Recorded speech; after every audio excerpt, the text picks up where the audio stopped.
రామాయణం గురించి కొద్దిగా వినుంటారు, మహాభారతం గురించి కొద్దిగా వినుంటారు, భాగవతం ఈ రోజుల్లో మెల్లిగా ఇళ్లలో చదవటం లేదు, స్కూళ్ళల్లో చదవట్లేదు, మనకి ఐడియా లేకుండా పోతుంది. ఒప్పుకుంటుంది. మీరు మదరా, మీరు మదరా, తల్లా, మీ పిల్లలకి నేర్పించటల్లా ఒప్పుకుంటాను. Very bad. శరీరానికి రకరకాల సమస్యలు, బాధలు వస్తాయి, అవి తప్పించుకోలేరు. మనస్సుని దాని నుంచి మనం బయటపెట్టుకోవాలంటే మనకి కొంత ఆధ్యాత్మం కావాలి, స్పిరిచువాలిటీ. ఉదాహరణకి ముసలితనం వస్తుంది అనుకోండి, ముసలితనానికి మనం ఎందుకు పనికిరాకుండా తయారవుతాం. జీవితం అంతా కూడా మనకి నిరాశగా, మనకి ఇబ్బందిగా ఉంటుంది. అప్పుడు బతకడం కొద్దిగా కష్టంగా ఉంటుంది. కానీ మీకు ఆత్మజ్ఞానం ఉండి భక్తి చేస్తూ ఉంటే మీకు ఆశాజనకంగా ఉంటుంది. ఈ శరీరం వదిలిపెట్టిన తర్వాత నేను మళ్ళీ జన్మలు ఎత్తక్కర్లేదు, బయటపడవచ్చు అంటే హోప్ఫుల్, ఆశ. అది లేకపోతే ఏంది బతుకంతా ఇప్పుడు నన్ను ఎవరు చూసుకుంటాడు, ఎలా చనిపోవడం ఇష్టం లేదు కానీ చనిపోవాల్సి వస్తుంది. ఎంత ఆత్మజ్ఞానం లేకపోతే మనకి బ్యాలెన్స్డ్ లైఫ్ జీవితంలో మామూలుగా శరీరం ఉంది కాబట్టి మీరు చదువుకోవాలా, ఉద్యోగం తెచ్చుకోవాలా, సంపాదించుకోవాలా, ఎవరు చెప్పక్కర్లా. కానీ జీవితంలో ప్రతిదీ మీరు అనుకున్నట్టుగా కాదు. తర్వాత ఎన్నో రకాల వాతావరణంలో కానీ ఇప్పుడు బంగ్లాదేశ్లో హిందువుల మీద ముస్లింలు దాడి చేస్తున్నారు. హిందువులు ప్రశాంతంగా బతుకుతున్నారు, వాళ్ళు ముస్లింలు దాడి చేస్తున్నారు. ఎవరి బాధ్యత? ప్రభుత్వం యొక్క బాధ్యత. ఎవడు బతుకులు వాళ్ళు బతకండి అంతే కదా. ఇక్కడ బలవంతం ఏం చేయట్లే మతం మార్పిడికి. అప్పుడు మరి ఇంక మీకు ఎవరు మిమ్మల్ని కాపాడుతారు? ప్రభుత్వం కాపాడకపోతే, పోలీసులు కాపాడకపోతే మీరు న్యాయం కోసం. ఇంతకుముందంతా జరిగింది. బ్రిటిష్ వాళ్ళు వచ్చినప్పుడు, ఆ ముస్లింలు వచ్చినప్పుడు హిందువుల మీద ఘోరమైన అత్యాచారాలు. ఇప్పుడు ఈ ఊళ్ళో ఆడుతుంది ఆ సినిమా చావా సినిమా. ఊళ్ళో ఉందా? నెల్లూరులో. మరి ఎక్కడ చూసారా? నెల్లూరులో రాదా? హిందీ సినిమా కాబట్టి అందరు చూడాలి. కావాలని మీరు హైదరాబాద్ పోయి చూసిరండి, లేదా చెన్నై పోయి చూసిరండి, కానీ ఆ చావా సినిమా చూడాలి. హిందువులు కేవలం నా పెళ్ళాం బిడ్డలు, నా సంపాదన, వాటి దేశాన్ని చేతిలోకి తీసుకోవాలని చూస్తే మన బతికేమవుతుంది? ఆలోచించాలి లేదా? దేశం వాళ్ళ చేతుల్లోకి వెళ్ళిపోతే మీ ఆస్తులు లేదు, మీ కుటుంబాలు లేదు, వాడు ఎట్ట చేస్తే అట్ట బతకాలి. అంటే మోడీ గారు అంత బిజీగా ఉంటాడు. ఆయన చావా సినిమా చూసి ఆయన ఈ సినిమాకి ట్యాక్స్ తీసేయాలా అంటే టికెట్ చాలా తక్కువగా పెట్టి హిందువులంతా కూడా చూడాలా. అంటే హిందువులు మన వారసత్వాన్ని, హిందువులు మన ఆధ్యాత్మిక సంస్కృతిని కాపాడుకోకపోతే ఇంకా మన బతికేమవుతుంది? సో అంతకంటే కూడా ముఖ్యమైనటువంటిది, ప్రపంచంలో యుద్ధాలు జరుగుతున్నాయి, కొట్టుకు చేస్తున్నారు. కోట్ల రూపాయలు ఆస్తులు నష్టం చేసుకుని బిక్కుమని బతుకుతో జనాలు చనిపోతూ, చావు ఎట్లాగో వస్తుంది. కానీ యుద్ధాలు చేసుకుని చావాలా ఏంది? చావు అనేది మీరు యుద్ధం చేయకపోయినా కూడా వస్తుంది. అంటే మరి వీళ్ళందరికీ దిశానిర్దేశన, వీళ్ళందరికీ ఎవరు చెబుతారు నాయన ఎలా బతకాలా? ఎవరు చెబుతారు? మనుషులు కుక్కలు పిల్లులా కొట్టుకుంటూ ఉంటే ఎవరు చెబుతారు? ఎదిగినటువంటి మనస్సు ఉన్న వాళ్ళు చెప్పాలి. ఎవరికైతే ఆత్మజ్ఞానం ఉందో, ఎవరికైతే మనసు మీద కొంత కంట్రోల్ ఉందో, ఎవరైతే బయట పరిస్థితిని కలబెట్టకుండా, బయట వ్యక్తిని కలబెట్టకుండా మనలో మనం ఆనందంగా ఉండవచ్చు అనేది ఎవరికైతే తెలిసిందో వాళ్ళు ఇతరులకు చెప్పాల్సి వస్తుంది. ఈయన ఈయన ప్రపంచం అంతా తిరిగాడు. ఇస్కాన్ నెల్లూరులోనే ఉందా, ఇండియా అంతా ఉందా? ఇండియా అంతా ఉందా, ప్రపంచం అంతా ఉందా? ఇస్కాన్ అంటే international society for Krishna consciousness. ఇది మొత్తం ప్రపంచంలో ఉండే ఈ 7 ఖండాల్లో అన్ని దేశాల్లో అన్ని ముఖ్య పట్టణాల్లో ఇస్కాన్ భగవంతుడు అవకాశం ఇస్తున్నాడు. మనుషులారా, మీరు ఎందుకు పుట్టాము, ఎందుకు ఈ బాధలు, ఎందుకు ఈ భయాలు, ఆందోళనలు, ఎలా బయటపడాలో తెలుసుకోవాలంటే భగవద్గీత మీకు ఒక 2-3 మంచి సాలిడ్ పాయింట్లు చెబుతా. మీరు విన్నారంటే మీకు భగవద్గీత సంబంధించిన పుస్తకాలు చదవాలనే కోరిక మీలో బలంగా ఉంటుంది. మెర్సిడీస్ బెంజ్ కార్ ఎప్పుడైనా విన్నారు మీరు? అతి కాస్ట్లీ కారులో కారు 2 కోట్లు, 1.5 కోట్లు మెర్సిడీస్ బెంజ్ అని హైఫై మెటీరియల్స్ ఉంటాయి లోపల. ఆ కారును మీరు ట్రాక్టర్ లాగా పొలాల్లోకి తీసుకెళ్ళారనుకోండి, అటు పొలానికి ఉపయోగం లేదు, కారు పాడైపోతుంది. ఇది మెర్సిడీస్ బెంజ్ కారు పొలాల్లో తోలడానికి కాదు, మెర్సిడీస్ మీరు వాడుకోవడానికి, రోడ్ల మీద మంచి హైవేస్లో వాడుకోవడానికి. అప్పుడు మీకు కంఫర్టబుల్గా ఉంటుంది, కారు కూడా కండిషన్లో ఉంటుంది, అంతే కదా.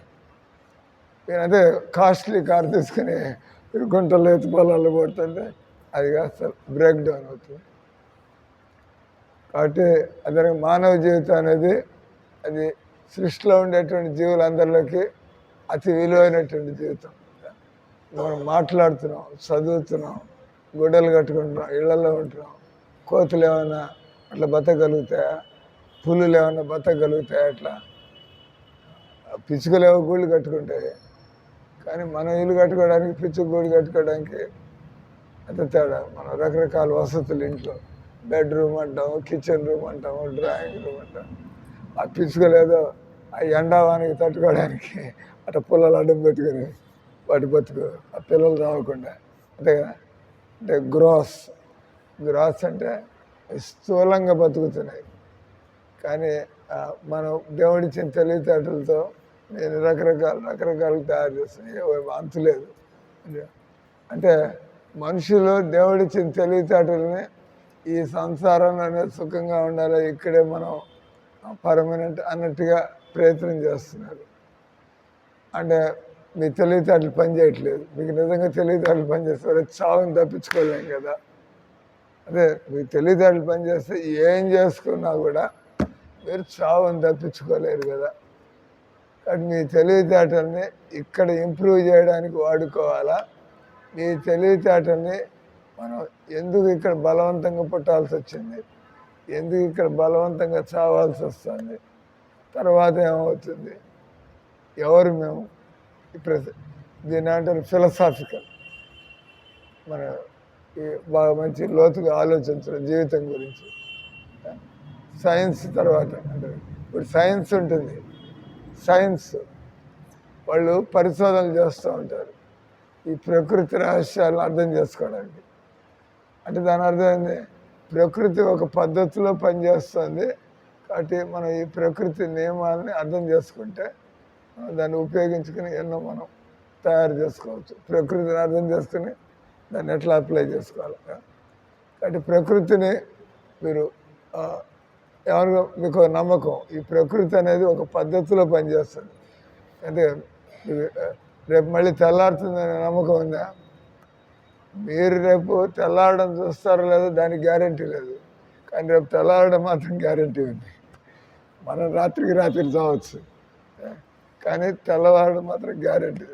ప్రకృతి నియమాలు, గంటలు మారుతాయి, రోజులు మారుతాయి, వారాలు మారుతాయి, నెలలు మారుతాయి, సంవత్సరాలు మారుతాయి, గ్యారంటీ. అలాగే మన వయస్సు కూడా మారిపోతుంది, అది కూడా గ్యారంటీ. అలాగే మనం ఒకరోజు చనిపోతాం, తప్పించుకోవాలి. కాబట్టి సైన్స్ ఏం చేస్తూ ఉంటుంది, వాడికి ఆల్రెడీ ఒక నమ్మకం, ఈ ప్రకృతి అనేది ఒక పద్ధతిలో నడుస్తుంది.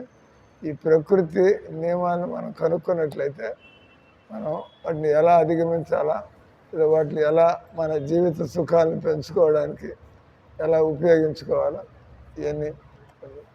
సో మతం అంటే రిలీజియన్ అంటే అదేంది, దాన్ని మీరు ఏమని చెప్పచ్చు, మతాన్ని దాన్ని హయ్యర్ డైమెన్షనల్ సైన్స్. మామూలు సైన్స్ వచ్చి పదార్థంతో డీల్ చేస్తుంది, కెమికల్స్, ఫిజికల్, ఇట్లా బయట మ్యాథమెటిక్స్, ఇంజనీరింగ్ అని బయట వస్తుంది. ఈ షిప్పులు, కంప్యూటర్లు, ఏరోప్లేన్లు బయట. కానీ మతం అనేటువంటిది అది చైతన్యం మన గురించి. నేను ఎలా ఒక మంచి మనిషిగా ఎదగాల. ఇప్పుడు మీరు వచ్చేవాడికి భజన చేస్తున్నాం, హరే రామ హరే కృష్ణ హరే రామ హరే కృష్ణ. గంట నుంచి 6:45 నుంచి 7:30 దాకా ఒక గంట సేపు భజన చేసాం. భజన ఎందుకు చేస్తున్నాం? మనలో ఉండేటువంటి మనకి సోమర్థనం ఉండొచ్చు, మనకి ఈర్ష్య ఉండొచ్చు, మనకి ద్వేషం ఉండొచ్చు, మనకి తీరని కోరికలు ఉండొచ్చు, తప్పుడు కోరికలు ఉండొచ్చు. మరి ఆ కోరికలు మనసులోకి రాకుండా ఉండాలంటే ఏం చేయాలా? క్వశ్చన్. ఎందుకు నేరస్తులు అవుతారు? వాళ్ళు కోరికలను అదుపులో పెట్టుకోలేకపోతే నేరాలు చేస్తారు, అంతే కదా. దొంగతనం చేసేవాడు ఓపెన్గా ఏం చేయడు, ఎందుకంటే వాడికి తెలుస్తుంది నేరం అని చెప్పి.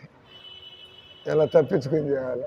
తప్పుడు పనులు చేసే వాళ్ళంతా కూడా మనుషులకి తెలియకుండా ఎలా చేయాలి, సీక్రెట్గా, అంతే కదా. అంటే వాడికి తెలుసు నేను చేస్తున్నది తప్పు పని, జనాలు చూడకుండా చేయాలి ఈ పని. అంటే అతను తప్పు పని అని తెలుస్తుంది, కానీ ఆ కోరికను తట్టుకోలేకపోతున్నాడు. కాబట్టి ఆయన దాన్ని దొంగచాటుగా చేస్తున్నాడు. కాబట్టి తెలివితేటలు అంటే ఏంది? ఇట్లాంటి ఆలోచనల నుంచి ఎలా మనం ముక్తిని పొందాలా, ఇలాంటి ఆలోచన ఎలా బయటపడాలి. దీన్ని ఏమంటారు? మామూలుగా మతం అంటే ఉన్మాదంలాగా ఉంటుంది.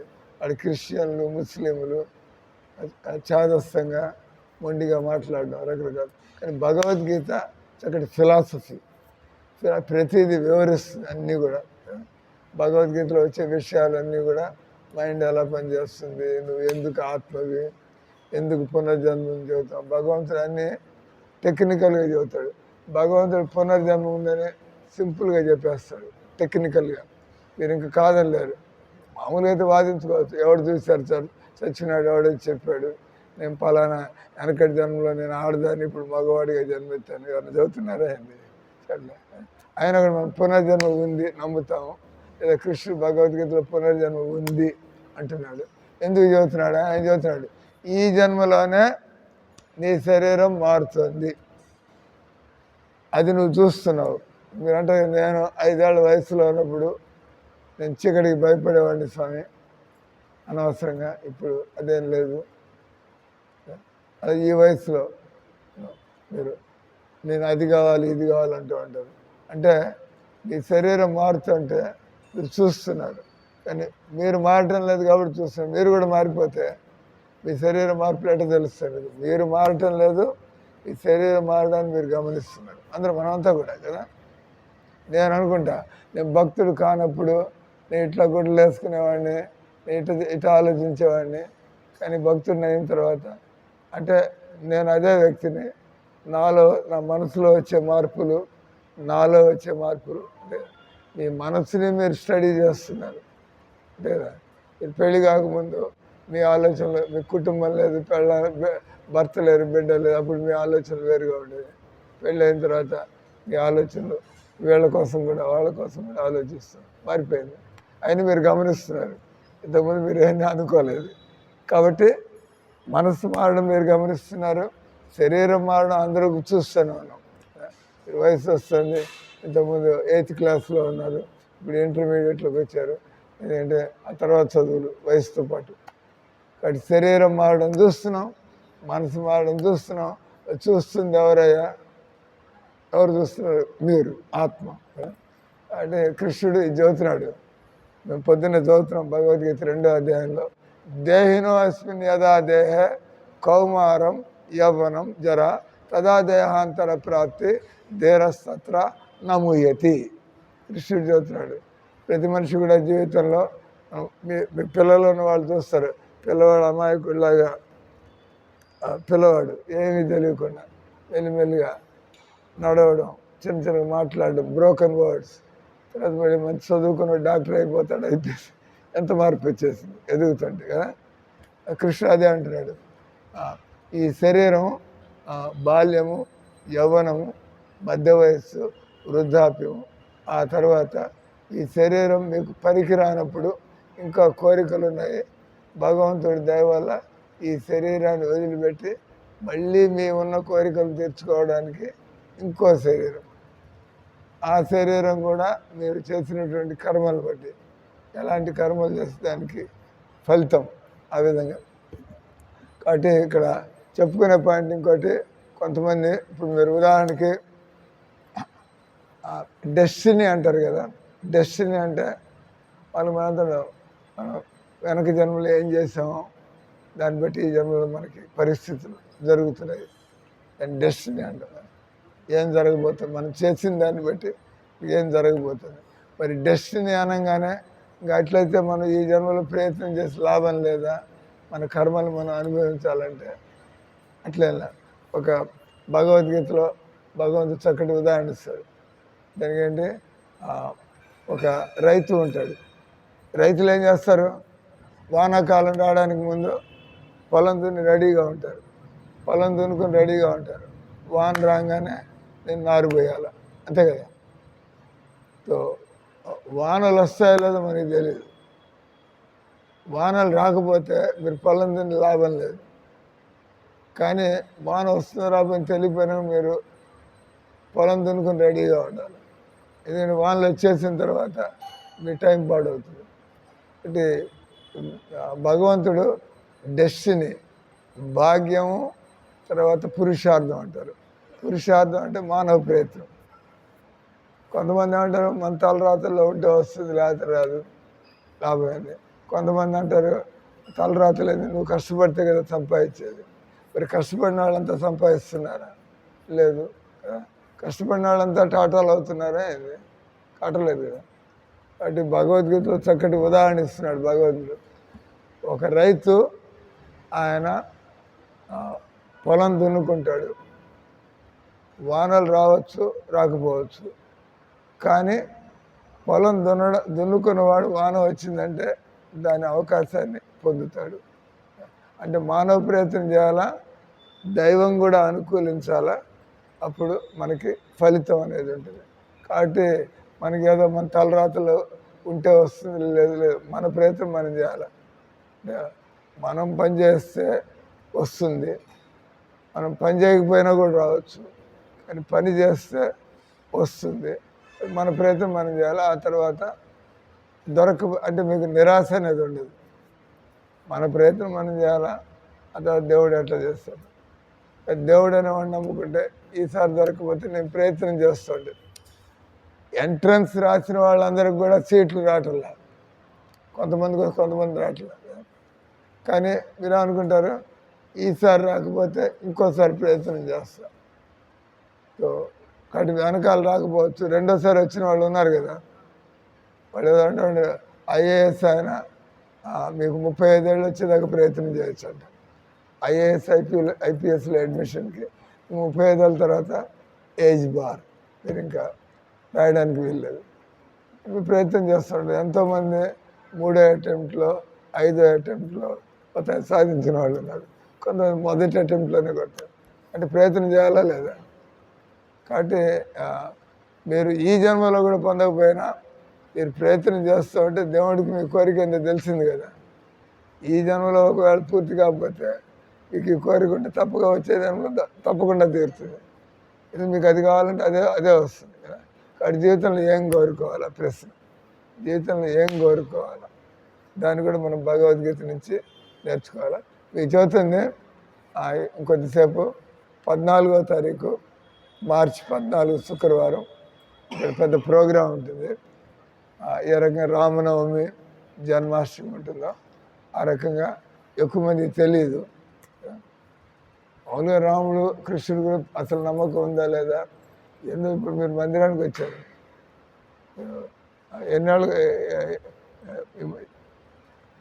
ఎన్నాళ్ళని మీరు మందిరానికి రెండో మాట వచ్చాయి. లాస్ట్ టైం ఎప్పుడు వచ్చారు? జన్మాష్టమి ఆగస్టులో వచ్చారు, మళ్ళీ ఇప్పుడు వస్తున్నారు. అంటే మనకి నమ్మకం ఉందా లేనట్ట? నమ్మకం ఉంటే చక్కగా ఇప్పుడు మీ అమ్మాయికి రోజు బ్రేక్ఫాస్ట్ పెడతారా? బుద్ధి పుట్టినప్పుడు పెడతారా? బుద్ధి పుట్టినప్పుడు పెడతారా? లేకపోతే రోజు రోజు మీ అమ్మాయికి మీరు నిద్ర లేవగానే ఈరోజు మన అమ్మాయికి ఏం బ్రేక్ఫాస్ట్ పెట్టాలి రోజు కదా? మరి భగవంతుడు అంటే గాలికి వదిలేశాడండి జన్మాష్టమికి వచ్చి, మళ్ళీ ఇప్పుడు గుర్తొచ్చాడండి. కానీ మందిరానికి రోజు రమ్మని చోట్ల, కానీ కనీసం మందిరానికి వచ్చి నేర్చుకుని, స్వామి మేము మందిరానికి రాగలిగిన వచ్చి ఇక్కడ పద్ధతులన్నీ గమనిస్తాం, వచ్చి వింటాం, కానీ మేము రోజు మందిరానికి బహుశా రాలేము, ఆ దూరం వల్ల కానీ ఈ టైంలో మాకుండే పనుల వల్ల కానీ రాలేకపోతే, కానీ నేర్చుకోవచ్చు కదా. స్వామి మీ ఇంట్లో రోజు ఏం చేయాల్సి ఉంటుంది, నేను ఒక భక్తురాలిని అని చెప్పుకోవాలంటే నేను ఏం చేయాల్సి ఉంటుంది అంతే కదా. బట్ సాకేం లేదు, మందిరం రాకపోయినా కూడా మేము మందిరంలో ఎలా బతుకుతున్నామో మీరు ఇంట్లో కూడా అలా బతకచ్చు. ఎంతమంది ఉన్నారు, వాళ్ళంతా మందిరంలో ఉండలేదు, బయట ఉన్నారు, కానీ మేము ఎలా బతుకుతున్నాం అని నేర్చుకున్నారు. ఓహో, మనస్సుని సరి చేసుకోవడానికి భగవంతుడితో సంబంధం కోసం రోజు ఈ విధంగా చేయాలి. ముందు వచ్చిన అంటే మందిరం కూడా ఒక స్కూల్ లాగా. మీరు మామూలు స్కూల్కి వెళ్ళి బాటనీ, కెమిస్ట్రీ, మ్యాథమెటిక్స్ నేర్చుకుంటారు. మీరు మందిరానికి వచ్చి ఆత్మ ఏంది, భగవంతుడు ఏంది, మనసు ఏంది, మన స్వభావాన్ని ఎలా మార్చుకోవాలా, మన అలవాట్లు మార్చుకోవాలా. మీకు బీడీ అలవాటు ఉంటే వదిలిపెట్టాలా. మాంసాహారం తింటారా? నెల్లూరులో మాంసాహారం తిననే వాళ్ళు దొరకడం చాలా కష్టంగా ఉంది. ఎంతమంది తింటాను సార్, అదేంది అంత దుర్మార్గం ఎందుకు బతుకుతున్నారు? ఏమాత్రం జాలి లేదు, దయ లేదు. నెల్లూరులో ఇట్లా క్లాసులో కూర్చొని ఎప్పుడు ఎవరినాడు తింటాను సార్, తిననన్నవాడు మాకు ఇప్పుడు దాకా ఒకళ్ళు ఎదురు దొరుకుంటాను. నేను 20 ఏళ్ళ నుంచి నెల్లూరులో ఉన్నా, 20 ఏళ్ళ నుంచి నెల్లూరులో ఉన్నా. క్లాసులో టాపిక్ అటు ఇటు తిరిగి చెడు అలవాట్ల గురించి వస్తుంది. మీరు మాంసం తింటారా అని అడుగుతాం, తింటా అంటారు. అది ఇంకా విచిత్రమైన జవాబు. సండే తింటే తిన్నట్ట ఏంటి? ఒకసారి తింటే తిన్నట్ట, సండే తింటే తిన్నట్ట. సండే తిన్నట్టే లెక్క, ఒకసారి తిన్నట్టే. వారంలో ఒకసారి కాదు, నెలలో ఒకసారి కూడా, నెలలో ఒకసారి తిన్నా కూడా మాంసం తింటారంటే తింటామని చెప్పాలి. 6 నెలలకు ఒకసారి తింటున్నా కూడా మాంసం తింటా. ఏంటంటే మీరు ఒక నియమం పెట్టుకుని వదిలేయలేదు. నేను జీవితంలో మాంసం తినకూడదు, గుడ్లు, చేపలు మాంసం నేను తినకూడదు. అప్పుడు మీరు చెప్పచ్చు నేను తిన్నాను సార్. ఆ జవాబు ఏంటి? మీరు మాంసం తింటారంటే బస్ వారంలో ఒకసారి తింటా అంటారు. దాని అర్థమైంది. తింటారా తిన్నా అంటే తింటాం సరే. నేను అడగలే 2 సార్లు తింటారా, మీకు చికెన్ ఇష్టమా, మీకు మటన్ ఇష్టమా, బిర్యానీ ఏం అడగటం లేదు. మాంసం తింటారా తిన్నా. నేను మాంసం తిన్నాను సార్, గుడ్డు తింటా అంటారు. అదొక జవాబు. రకరకాలుగా జవాబులు ఇస్తుంటారు. వాళ్ళ పాపం బుద్ధిని అందరి ముందు ఒప్పుకోకుండా ఉండడం. గుడ్లు తిన్నా కూడా మాంసం తిన్నట్టే లెక్క. ఎందుకంటే గుడ్డు నుంచి కోడి పుట్టేది. అనే పాయింట్ వచ్చి మన స్వభావాన్ని మార్చుకోవాలా. మన స్వభావం సరిగ్గా లేనంత వరకు మనం ఇబ్బంది పడుతూ ఉంటాం, ఇతరులు ఇబ్బంది పెడుతూ ఉంటాం. గ్రీడ్, మీకు ఎంతో లోభం ఉందనుకోండి, సో మీ కోరిక తీరక మీరు ఇబ్బంది పడుతున్నారు, మీరు ఇతరులని వాడుకోవాలని చూస్తున్నారు, కాబట్టి ఇద్దరు ఇబ్బంది పడుతున్నారు. కాబట్టి మంచిది మీ కోరికను తీర్చుకోవడం కంటే ఈ కోరికని ఎలా మార్చుకోవాలా, దీన్ని భగవంతుడి సేవలోకి ఎలా మార్చుకోవాలి. సో నేను కొద్దిసేపు ఒక 10 నిమిషాలు ఉంది. 14 మార్చి ప్రపంచంలోని 3000 ఇస్కాన్ మందిరాల్లో భారతదేశంలో 400 మందిరాలు ఉన్నాయి. మిగతా మందిరాలన్నీ కూడా రష్యాలో, ఆఫ్రికాలో, ఆస్ట్రేలియాలో, అమెరికాలో, యూరోప్లో అన్ని దేశాల్లో ఇస్కాన్ మందిరం. భారతదేశంలో ఒక 350 మందిరాలు ఉన్నాయి. పెద్ద పెద్ద మందిరాలు, చిన్న మందిరాలు అన్నీ కలిపి బయట ప్రపంచం అంతా కలిపితే ఒక 3000 మందిరాలు ఉన్నాయి. ఈ 3000 మందిరాల్లో ఈ మార్చి 14వ తారీఖు అందరినీ పిలిచి అందరినీ భోజనాలతో పాటు సాయంత్రం 6 గంటల నుంచి 9 గంటల దాకా కార్యక్రమం ఉంటుంది. ఆ కార్యక్రమంలో ఎందుకంటే మనం ఎక్కడ మన ఇళ్లలో మీ ఇంట్లో పెట్టుకున్న మీ ఇంట్లో ఈ ఫోటో ఉందా లేదా? మీ ఇంట్లో ఆ విధంగా చేతులు ఎత్తిన ఫోటో మీ పూజ స్థలంలో ఉందా లేదా? ఎవరింట్లో ఉండకపోవచ్చు. మీ అసలు దేవుడు ఆ రూపంలో వచ్చి తెలియకపోతే మీరంటే పెట్టుకుంటారు. రాముడు ఫోటో కృష్ణుడు పెట్టుకుంటే కొద్దిగా మాత్రం కొంతమంది దేవుడు నిరాకారుడు అంటారు. వాళ్ళకి ఫోటోలు పెట్టుకోవడం అంటే నమ్మకం ఉండదు. అంటే దేవుడు సాకారుడా నిరాకారుడా దాని గురించి చర్చించాల్సి వస్తుంది. అంటే మనకి అర్థం కావట్లే. ఎంతోమంది కేవలం దేవుడికి రూపం లేదు సార్, మందిరాలు లేదు, మేము కూర్చొని ధ్యానం చేసుకుంటూ ఉంటాం. ధ్యానం అంటే మళ్ళీ ఎవడి మీద ధ్యానం చేస్తున్నా అడగాల. ధ్యానం అనగా మెడిటేషన్ కదా. ధ్యానం అంటే దేని మీద ధ్యానం చేస్తున్నావు? ధ్యానం అనేది శూన్యం కాదు. మెడిటేషన్ అనగా అంటే మీరు సైంటిస్ట్ అవుతారు. మీరు మీ సైంటిఫిక్ ప్రాజెక్ట్ మీద మీరు కాన్సన్ట్రేట్ చేస్తున్నారు. నాకు ఇచ్చినటువంటి ఆ ప్రాజెక్టు దాన్ని సమాధానం చేయాలి. మెడిటేషన్ అంటే మీరు సాఫ్ట్వేర్ ప్రాబ్లం ఏది తీసుకుంటారు, మీరు మెడిటేట్ చేస్తూ ఉంటారు. నాకు ఈ కంపెనీ వాళ్ళు ఈ సాఫ్ట్వేర్ ప్రాబ్లం ఇచ్చారు, దీనికి నేను ఎలా సొల్యూషన్తో రావాలి, ఏం చేయాలి? Meditation on some topic. అట్లాగే మనం స్పిరిచువల్గా ఉన్నవాళ్ళు మెడిటేషన్ చేస్తూ ఉంటారు. యోగా, మెడిటేషన్. యోగాలో ఒక స్టేజే మెడిటేషన్. మీకు తెలుస్తుంది, అష్టాంగ యోగా అంటారు. అంటే యోగాలో 8 స్టెప్పులు ఉన్నాయి. దానిలో ఎదిగిన స్టేజ్లో ఉండే స్టెప్ని దాన్ని ధ్యానం అంటారు. యోగా ప్రారంభమవుతుంది ఆసనాలు వేయడంతో. అంటే జనాలంతా యోగా అంటే ఆసనం చూస్తుంటావు, చాపేసుకుంటాడు, కూర్చొని అటు కూర్చొని ఆ తర్వాత శ్వాస మీదకి వెళ్తాడు. మొదట శరీరంతో ప్రారంభిస్తాడు, ఆ తర్వాత శ్వాస దగ్గరికి వస్తాడు, దాన్ని కూడా దాటి ధ్యానంలోకి వెళ్తారు. మేము ఇక్కడ హరే కృష్ణ మంత్రాన్ని అంటున్నామంటే దీని అంటారు వెరీ డెవలప్డ్ యోగా. మీరంతా శరీరంతో తంటాలు పడి అల్టిమేట్లీ మైండ్ కంట్రోల్ కాకపోతే ఇటు కూర్చుంటా ఈ స్వామి భలే మెడిటేషన్ అన్నాడు. లోపల ఏముంది మీకేం తెలుస్తుంది? నేను ఇటు కూర్చుంటా మీరు వచ్చేప్పటికి భలే అంత ప్రపంచాన్ని మర్చిపోయి ఇటు కూర్చున్నాడు. నా లోపల ఏముంది ఏం తెలుస్తుంది? నాకు దేవుడు తెలుసుంటే నేను దేవుడి మనసు పెట్టుకున్నట్ట. దేవుడు నిరాకారుడు అంటే నా మనసు ఎక్కడ పెట్టుకుని తంటాలు పడుతున్నా అంటే మనసు నిలబడాలంటే దేవుడి మీద మీకు కాన్సెప్ట్ ఆఫ్ గాడ్, భగవంతుడు అంటే మీరు కొంతమంది అంటూ ఉంటారు రాముడు ఆదర్శవంతంగా బతికాడు కాబట్టి కృష్ణుడు చాలా గొప్పగా బతికాడు, వాళ్ళు దేవుళ్ళు అయ్యారంట. అంటే మనం గొప్ప మనుషుల్ని దేవుడిగా భావిస్తూ ఉంటాం. అంటే దాని అర్థం దేవుడు లేడని. గొప్పగా మనిషి ఎదిగితే వాడే దేవుడు అంటే దాని అర్థం ఏంది? వేరే దేవుళ్ళు లేదు సార్, మనుషులే మంచిగా బతికితే. కొంతమంది చెడుగా ఎందుకు బతుకుతున్నారు, కొంతమంది మంచిగా ఎలా బతుకుతున్నారు అంటే చెడుగా బతికేవాడు మంచిగా మారలేడా? ఇంకా ప్రశ్న. చెడుగా బతికేవాడికి ఇంకా గతి లేదా? ఏంటి చెడుగా బతికేవాడికి గతి లేకపోతే ఇంక మన స్కూళ్ళకి పోయి కాలేజీలు పోయి బాగుపడేది.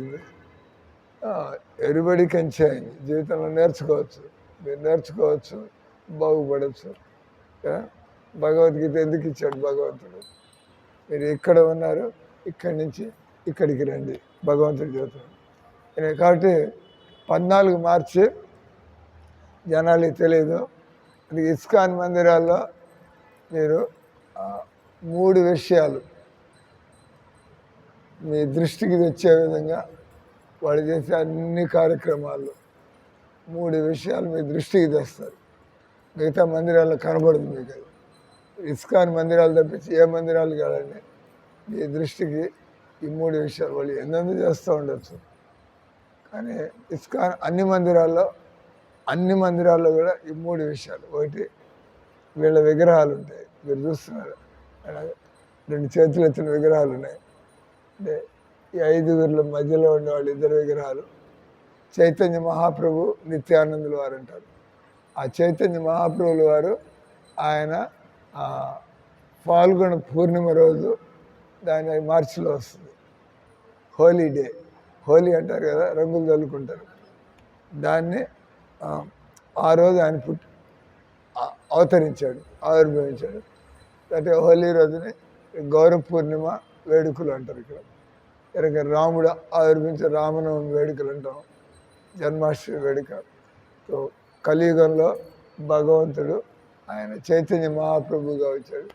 అంటే కలియుగంలో భగవంతుడు వచ్చాడంటే ఇంకా మనం వెంటనే కలియుగంలో ఇప్పుడు త్రేతాయుగంలో రాముడు వచ్చాడు, ఎంత గొప్పగా బతికాడు ఆయన, గొప్పగా.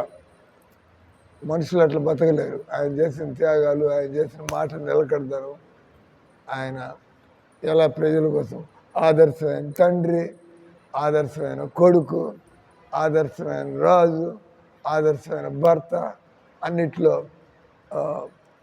మనుషులు దేవుడు కాబట్టి అట్లా బతికాడారు. దేవుడి యొక్క సహజ లక్షణం ఆయన తప్పులు చేయడు, పొరపాటు చేయడు. రాముళ్ళు ఏమైనా తప్పు చూపించగలరా? రాముళ్ళు ఏమైనా తప్పు చూపించగలరా? ఎవరైనా కృష్ణుళ్ళు ఎవరైనా తప్పు చూపించగలరా? వీలు కాదు. మనకు అర్థం కాక తిక్కగా మాట్లాడచ్చు తప్పుడుగా రాముడి గురించి. కానీ కూర్చుని మాట్లాడితే వాళ్ళు చేసిన ప్రతిదీ కూడా ఎలా సత్యము, వాళ్ళు చేసిన ప్రతిదీ కూడా ఇతరుల మంచి కోసం. కృష్ణుడు ఏం చేసినా కూడా ఎవరి కోసం చేశాడు? కృష్ణుడు మానవ సమాజాన్ని ఉద్ధరించడానికి భగవద్గీత దేనికి ఇచ్చాడు? మీరంతా కూడా మీరు కేవలం కామ క్రోధ లోభ మద మోహం ఆశ్చర్యాలతో సాధారణ వ్యక్తుల్లాగా మీరు బతకాల్సిన అవసరం లేదు. మీరు సాధన చేసినట్లయితే మీరు కూడా ఆత్మస్థాయికి రావచ్చు. వచ్చారు కదా చాలామంది, భగవద్గీత చదివి మేము బాగుపడుతున్నాం కాబట్టి మీకు చెబుతున్నాం. ఈయన పూర్తిగా బాగుపడ్డాడు కాబట్టి ఆ పైన కూర్చున్నాడు. అరే అంతా ఇటు చేస్తే మీరు కూడా నాలాగా తయారవుతారు అని చెప్పాడు. ప్రపంచం అంతా కూడా ఏదో హిందువులను కూర్చోబెట్టి 10 మంది ముసలాళ్ళని కూర్చోబెట్టి 10 మంది హిందువులు కూర్చోబెట్టి మాట్లాడలే. ఎందుకంటే ఈ ఆధ్యాత్మిక జ్ఞానం అనేది అందరికీ వర్తిస్తుంది. ఈ భగవద్గీత హిందువుల కోసం అందరికీ భగవద్గీతలో ఎక్కడ భారతీయులే భగవద్గీత చదవాలా, హిందువులే అట్లేం లేదు. భగవద్గీతలో శరీరం ఏంది, మనస్సు ఏంది, ఆత్మ ఏంది, ఎలా మనం సాధన చేసి మనసును మార్చుకోవచ్చు ఈ విషయాలు. సో చైతన్య మహాప్రభు ఆయన కృష్ణుడు భగవద్గీతలో చెప్పినట్టుగా సమయాన్ని బట్టి నేను వచ్చి మానవ సమాజాన్ని ఉద్ధరిస్తూ ఉంటాను. ధర్మ సంస్థాపనార్థాయ సంభవామి యుగే యుగే కదా. ఏ టైంలో వచ్చి ఏం చేయాలి, ఇటువంటి రోజుల్లో వచ్చి ఆయన అందరూ కూడా సినిమాలు చూస్తున్నారు, క్లబ్బులకు పోతున్నారు, ఆటలు ఆడుతున్నారు. జనాలంతా కూడా మెటీరియలిజం అంటారు. మెటీరియలిజం అంటే పూర్తిగా దేవుడిని వదిలిపెట్టేసి ఆత్మను తెలుసుకోకుండా జనాలు అంటే వాళ్ళు పూర్తిగా మతిపోయిన వాళ్ళగా బతుకుతున్నారు. అటువంటి వాళ్ళను కూడా మనం ఎలా మార్చాలి అనే మార్గాన్ని తీసుకుని వచ్చాడు కృష్ణుడు చైతన్య మహాప్రభు అవతారంలో. అంటే కలియుగానికి అనుగుణంగా ఆయన ఈ కలికాలంలో ప్రజలు ఏ విధంగా బతుకుతున్నారు, ఇటువంటి పనికి మాలిన వాళ్ళని కూడా, ఇటువంటి చేతగాని వాళ్ళని కూడా, ఇటువంటి పూర్తిగా పుచ్చిపోయిన వాళ్ళగా బతుకుతున్న వాళ్ళని కూడా నేను ఏం చేస్తే మీరు మారిపోతారు అని ఆయన మార్గం తీశారు కలియుగంలో. అందుకే డైరెక్ట్గా ఈ యోగా లేదు, ప్రాణాయామం లేదు, డైరెక్ట్గా మీకు చెప్పినట్టు ఇస్కాన్ మందిరాల్లో ఈ 3 పనులు. ఒకటి వాళ్ళని పరిచయం చేస్తాం. మీరు ఈ కలికాలంలో చైతన్య మహాప్రభుని నిత్యానందుల వారిని తెలుసుకోకుండా మీరు నిజమైన మామూలుగా హిందువులంతా కూడా దాన్ని ఏమంటారు రిచువల్స్ అంటారు. ఇప్పుడు పోయి మీరు కుంభమేళాలో స్నానం చేసి వస్తారు. 60 కోట్ల మంది 70 కోట్ల మంది 26వ తారీఖు రేపు ఆఖరి రోజు శివరాత్రి షాహీ స్నానం వస్తారు. జనాలు కొట్టుకుని వస్తారు. అక్కడ ఏం జరుగుతుందో రేపు చూడాలా. సడన్గా ట్రాజెడీ జరగచ్చు కదా. అంతమంది ఒక్కసారి 2-3 కోట్ల మంది ఒకే చోట స్నానం చేయాలి. గంగా నది అంతా స్నానం చేయాలని మేము వెళ్ళాం కుంభమేళకి. నేను కూడా పోయా. నాకు పోయి వచ్చారండి మీరు కూడా పోయి వచ్చారండి. నాకు తెలియక అది నదిలో ఎక్కడ స్నానం చేస్తే కుంభ స్నానం అనుకున్నా. ఇది నేను స్నానం చేసి బయటకు వస్తే ఇది కాదు సార్, ఇది కేవలం ఒక నదే సార్, ఇది గంగా నది. అట్ట పోవాలి, అక్కడికి పోతే అట్నుంచి యమునా నది, ఇటు నుంచి గంగా నది పోయి ఆ కింద అండర్ గ్రౌండ్లో సరస్వతి నది ఉంటుంది. అక్కడ చేస్తే కానీ దాన్ని సంఘం స్నానం అన్నది. ఇదేంద్ర బాబు, నాకు తెలియదు మీ ఇంత భక్తిలో ఉన్నాము అని. ఏదో స్నానం చేస్తే ఆ ప్రయాగరాజ్ స్నానం చేస్తే సంఘం కుంభమేళాలో స్నానం అనుకున్నాం. అంత ఒక 6 మంది. మీరు 2 సార్లు చేశారు లేదా స్నానం నాతో పాటు? మహారాజు గారు మాతో పాటు చేసి అయిపోయింది, బాగానే ఉంది, అంత ఇబ్బంది ఏం కలగలేదు అనుకున్నాం. ఆ తర్వాత వాడేవాడు చెప్పాడు, అక్కడ రాసింది సంగం ఘాట్ అని.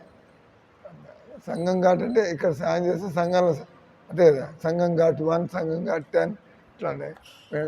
సంగం ఘాట్ 10 దగ్గర మేము స్నానం చేసాం. స్నానం చేసి అబ్బా బాగానే ఉంది, జనాలు ఏందో చూస్తున్నారు పేపర్లో, ఈ తొక్కిసలాట ఇదంతా అంత బాగానే ఏర్పాట్లు అనుకున్నాం అని మెలిగి చెప్పాడు. ఇది కాదు సార్, ఇది కేవలం గంగా స్నానం, ఇది మీరు సంగం స్నానం 3 నెలల స్నానం అంటే ఇంకా ముందుకు పోవాలి. 4 కిలోమీటర్లు నడిచిపోయాం అక్కడి నుంచి. ఎందుకంటే వెహికల్స్ పోవు, మెల్లమెల్లగా పోతూ ఉండం.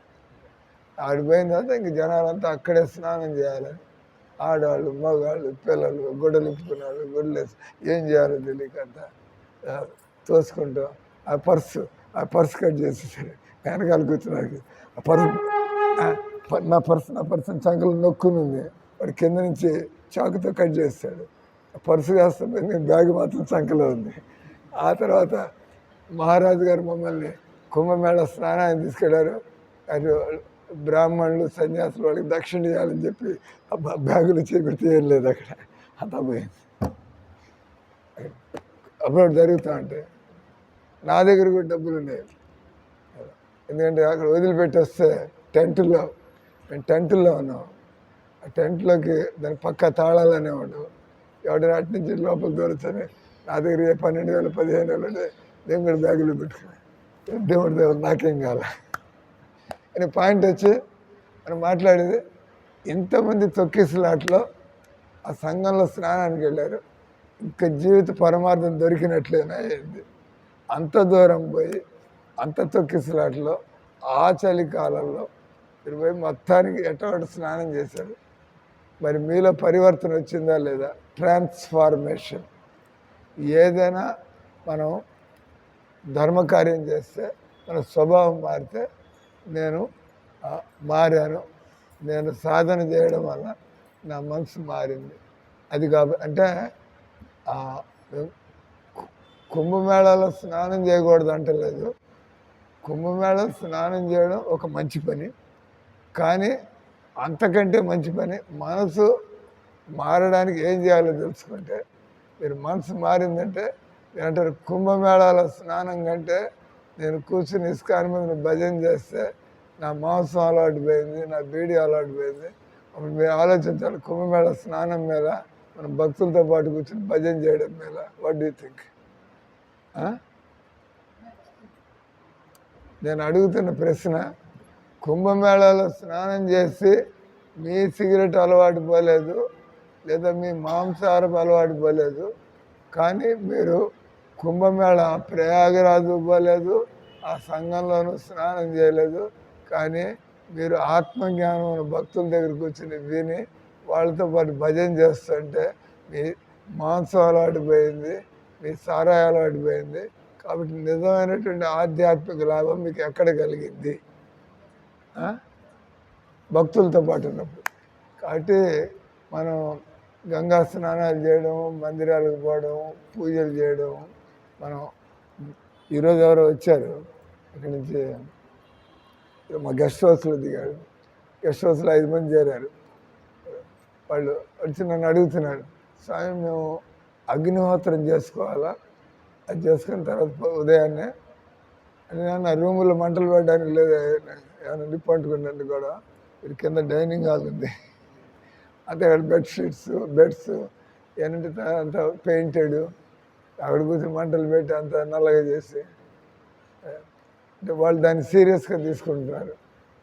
మాకు అలవాటు రోజు ఉదయం లేవగానే కొద్దిగా అగ్ని పెట్టి ఏదో గాయత్రి మంత్రం అంటారు ఏమంటారు. మీరు ఆ రూములో చేయమాకండి, కిందకు వచ్చి నా తల అంతకంటే మంచి ఇది 4:30కి ప్రతిరోజు మందిరంలో ఇక్కడ 1 గంట సేపు దేవుడికి ఆరతి భజన ఉంటుంది. మీరు అది అటెండ్ అయ్యి చూడండి. మీరు ఎన్ని ఏళ్ళ నుంచి అగ్నిహోత్రం చేస్తున్నారు, మీరు మీ అగ్నిహోత్రం టైంని కొద్దిగా అటు ఇటు చేసుకుని మీరు ఇస్కాన్ మందిరంలో రాత్రి ఉంటున్నారు కాబట్టి ఎప్పుడైనా వచ్చావా తెల్లారుదామన మందిరానికి తెల్లారుదామని వచ్చారు కదా ఒకటి సార్, ఇప్పుడు రావట్లేదు మళ్ళీ దూరం కొద్దిగా ఇల్లు అక్కడ ఉంటాడు ఎన్టీఆర్ నగర్. అన్నిటికంటే మంచిదే ఎక్కడ ఉన్నవాళ్ళు అక్కడ తెల్లవారుదామన బ్రహ్మముహూర్తంలో నిద్ర లేచి మీరు భగవన్నామాన్ని ఈ మహామంత్రాన్ని భజన చేస్తే హరే కృష్ణ కృష్ణ కృష్ణ హరే చేసి చూడండి. రోజు 15 నిమిషాలు 20 నిమిషాలు ఉదయాన్న లేదా ఏ టైంలో అయినా, కానీ ఉదయాన్నే చేస్తే ఎక్కువ బలం ఉంటుంది, ఆ టైం అనుకూలంగా ఉంటుంది. కాబట్టి చైతన్య మహాప్రభు మీకు చెప్పా, క్లోజింగ్ టైం అయిపోయింది. 3 పాయింట్లు చెప్పదలుచుకున్నారు. మీరు ఇస్కాన్ మందిర్లోకి వస్తే మీకు స్పష్టంగా 3 విషయాలు వాళ్ళు తెలియజేయదలుచుకుంటారు. ఒకటి, ఈ కలియుగంలో మీరు చైతన్య మహాప్రభు నిత్యానందుల వారి గురించి, వాళ్ళే కృష్ణ బలరాములు ఈ విధంగా వచ్చారు, వాళ్ళ గురించి కొద్దిగా తెలుసుకోండి. మీ జీవితంలో పెను మార్పులు వస్తాయి. రెండోది, మీరు ఎక్కడ ఉన్నా కూడా మందిరానికి వస్తే మీరు ప్రాక్టీస్ చేసి నేర్చుకోవచ్చు, లేదా ఇక్కడ తెలుసుకుని మీరు ఇళ్లలోనే ఈ హరే కృష్ణ మహామంత్రాన్ని మీరు జపం చేయండి. అది మీరు హిందువులు కాబట్టి ఏదో రకరకాల దేవుళ్ళు అనుకోమాకండి. అందరూ బయట ఈ క్రిస్టియన్ ముస్లింలు హిందువులను ఎగతాళి చేస్తూ ఉంటారు. వీళ్ళు పూజించని వస్తువు అంటూ ఉండదు, రాళ్ళు రప్పలు అన్నిటి పూజిస్తూ ఉంటారు, పాములు అన్నీ పూజిస్తూ ఉంటారు, ఎగతాళి చేస్తూ ఉంటారు. కానీ అది కరెక్ట్ కాదు. హిందువులకు కూడా ఒక్కడే దేవుడు ఉన్నాడు. మనం భగవద్గీత చదవం కాబట్టి మనం సినిమాల్లో చూసి అమ్మమ్మ నాయనమ్మ చెప్పారని చిన్నప్పటి నుంచి మనకి తెలియక అలవాటు అయిపోయింది. ఆ పద్ధతిలో గుడ్డిగా పోతూ ఉంటాం. కాబట్టి మీరు పద్ధతిలో మీరు ఫిలాసఫీ తత్వం తెలుసుకున్నట్లయితే చక్కగా మీరు భక్తి సరిగ్గా చేసుకోగలుగుతారు. అందరూ అనండి ఒకసారి, హరే కృష్ణ కృష్ణ కృష్ణ హరే హరే, హరే రామ రామ రామ హరే హరే.